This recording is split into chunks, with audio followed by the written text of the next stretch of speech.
Good afternoon and welcome to Mathematical Knowledge for Teaching and Co-Teachers at a Post-Secondary Level, a cognitive and enacted approach.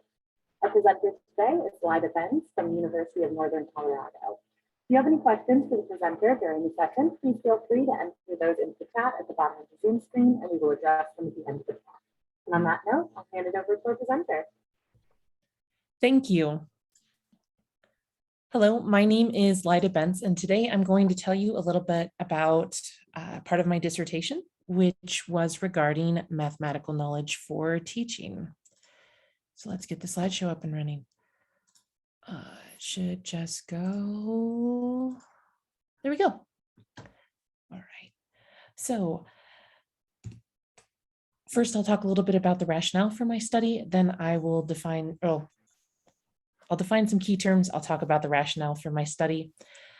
Lida, real quick to interrupt, I apologize. It looks like you have the presenter view up on the screen that you're sharing.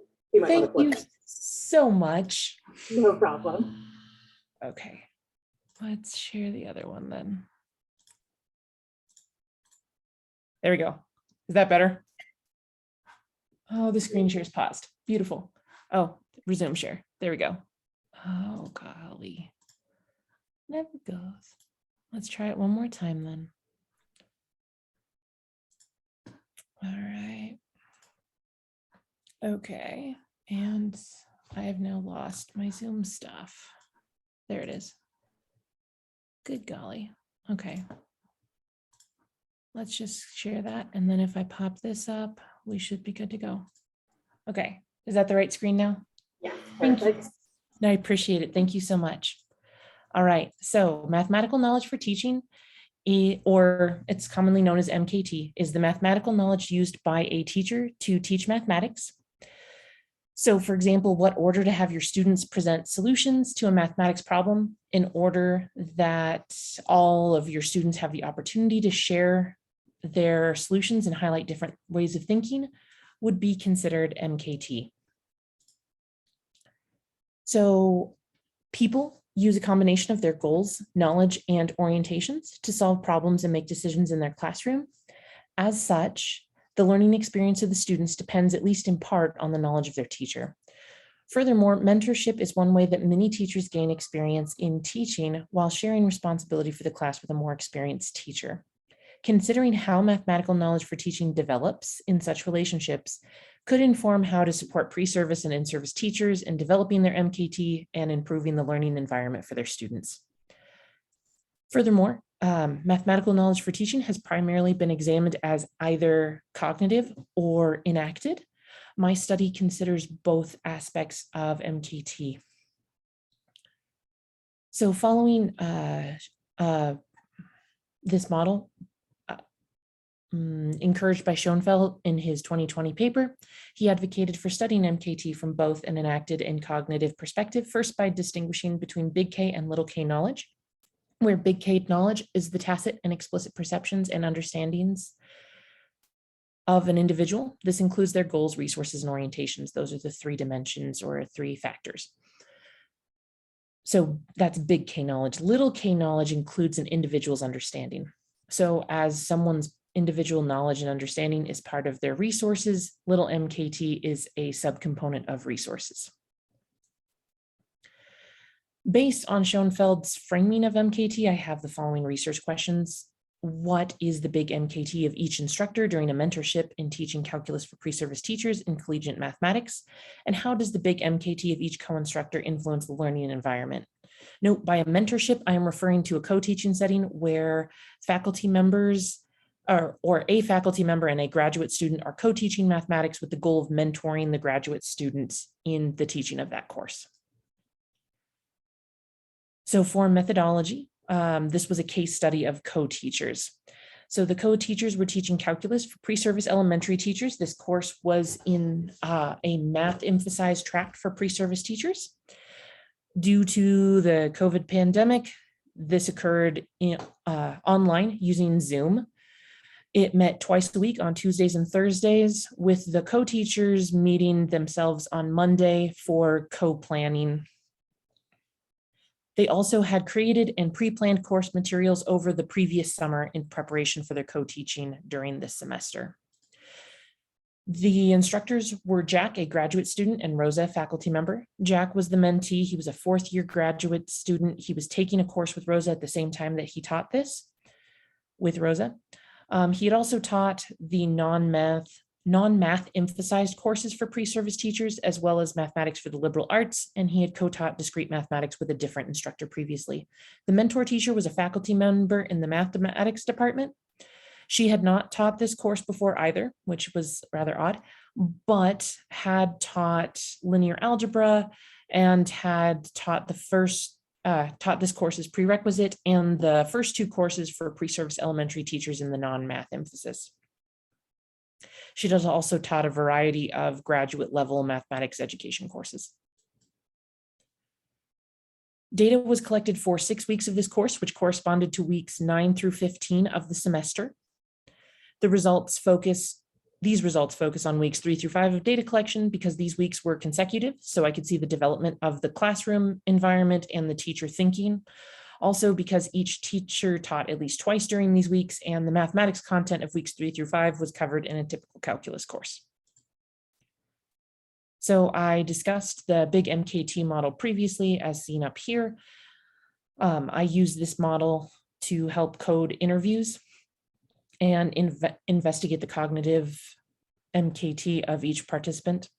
Then I used Schoenfeld's TRU Math framework to investigate the enacted MKT of participants and consider the learning environment that they created. Note the TRU Math framework has 5 dimensions and focuses on looking at a lesson through the eyes of the student. So for example, one of the questions is, what opportunities do I have to explain my ideas and in what ways are they built on, asking from that perspective of the student.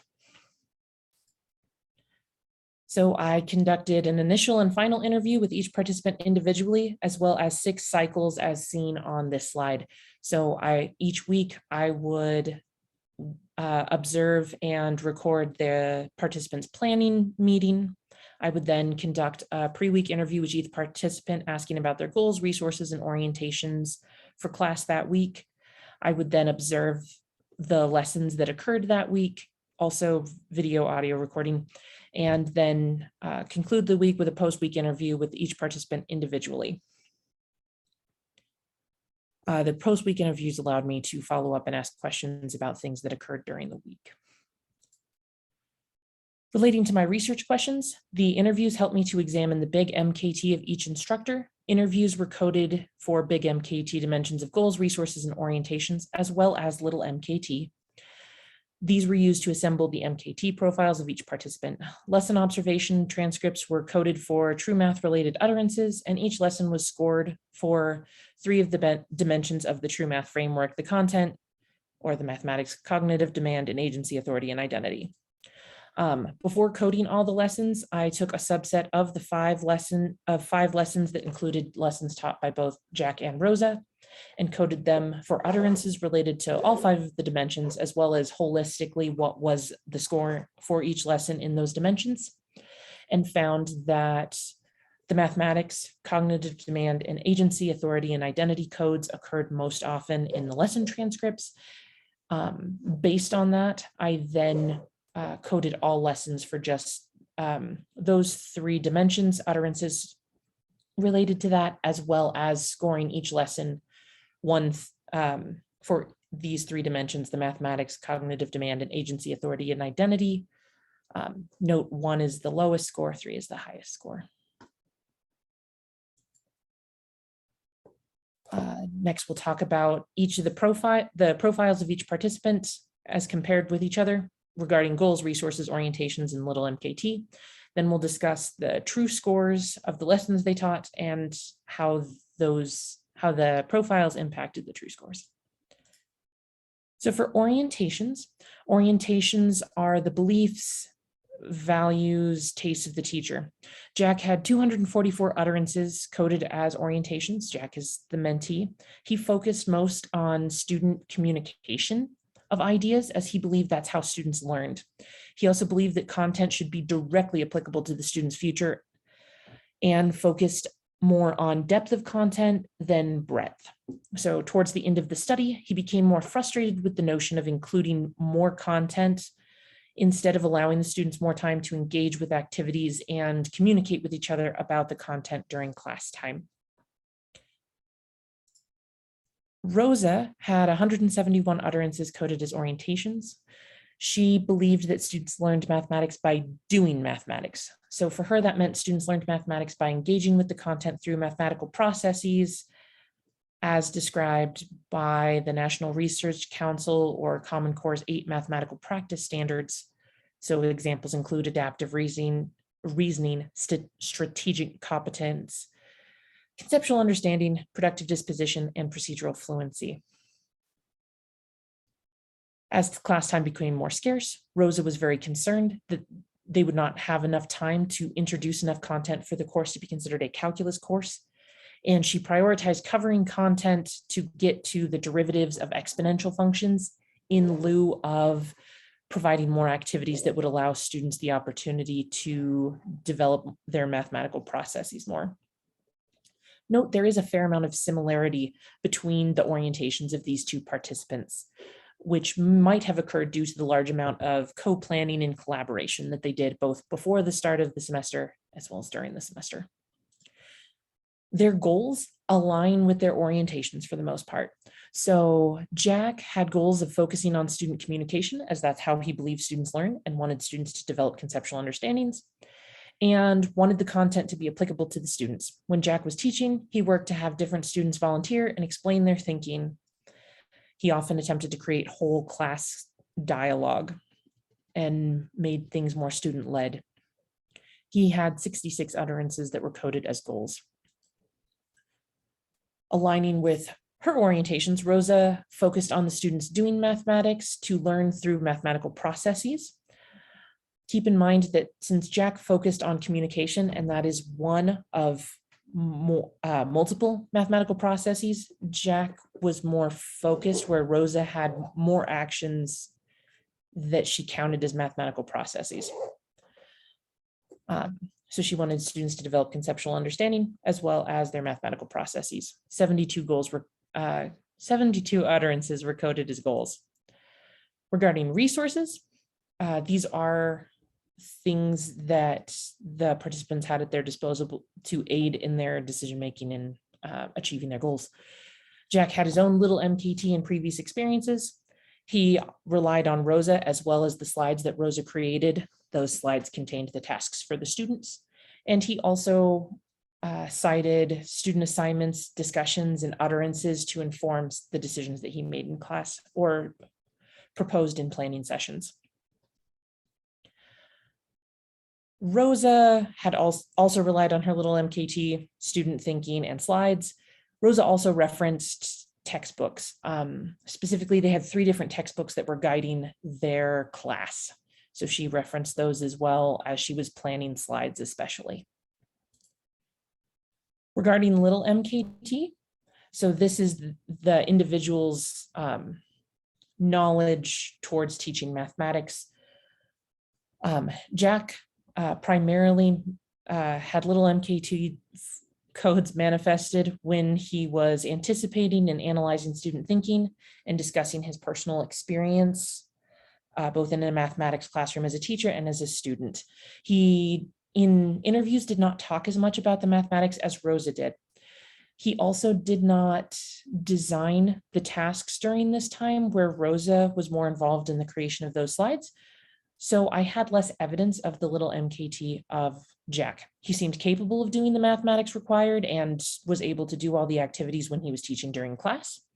However, because Rosa created all the course materials used during these weeks, it was less clear what connections Jack held between topics. Rosa's MKT consisted both of a knowledge of the content and how it connected across itself to other mathematics. During interviews, she would verbalize her thought process of planning, first describing the mathematics of the class period and how it connected to other mathematics they'd done in the class across what other students had learned. And she'd also discuss how a student might think about tasks in different ways. This is a big slide summarizing what they did for TRU scores. Let me point out a couple of fun things. Jack's scores were less spread out than Rosa's for cognitive demand and agency, authority, and identity. You'll notice all the mathematics scores were 3. Furthermore, Rosa's lowest scores occurred on days where she was teaching rules for calculating derivatives. Those were more lecture-based days. The scores were higher on less lecture-based days, namely what's highlighted here. Also, note cognitive demand and agency, authority, and identity fluctuated together. So, noting all the math scores were the same, yet the participants had different MKT.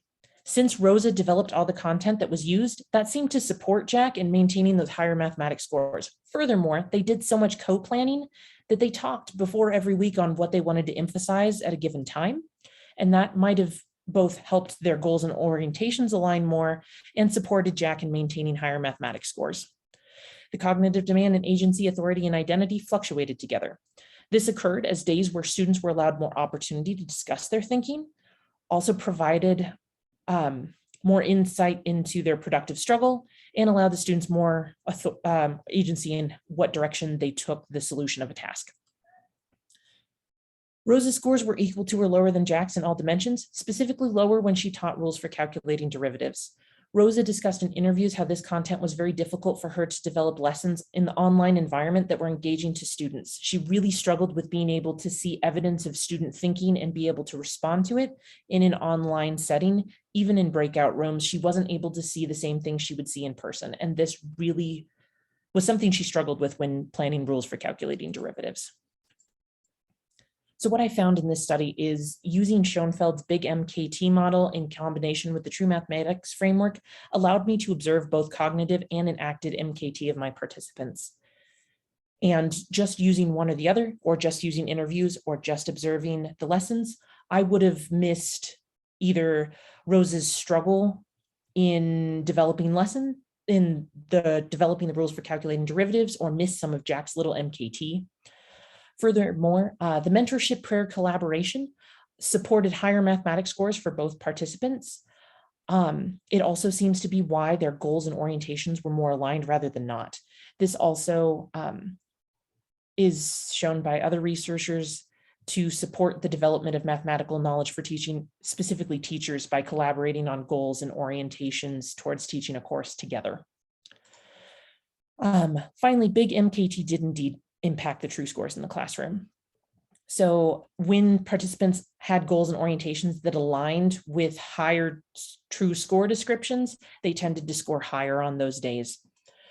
Furthermore, one of the ways Jack and Rosa maintained higher mathematics scores was having those aligned goals and resources towards higher mathematics dimensions, and that Rosa's highly connected little MKT, and Jack was then supported through their co-planning. Limitations: I did not have as much evidence of Jack's little MKT as I would have liked. The online environment, I had a couple times the internet cut out, and it was not the preferred environment for my teachers. I think this study would have looked different in a different environment. And I had a lack of a peer check for coding. I did bring any concerns to my advisor as I was coding, but I did not have a peer check.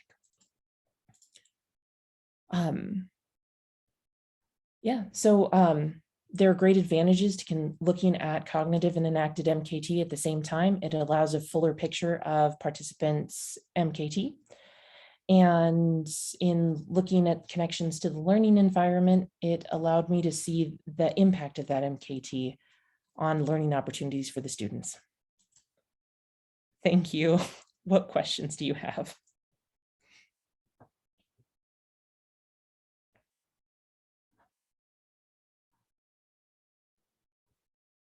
All right, well, it looks like we don't have any questions in the chat just yet, but we do have a couple of reactions here for you. So great job here. We'll go ahead and wrap it up since we are right at the end here. But we appreciate all of the valuable information that you shared with us today. So thank you, Lida. The next session will begin in 5 minutes. You can view the chat for session meeting room links or access the conference website for a complete list of sessions and their descriptions. While accessing the conference website, don't forget to swing by the virtual booth to say hello to the team, view a quick 5-minute demonstration and you'll be entered to win a $50 Amazon gift card. And we will see you at your next session.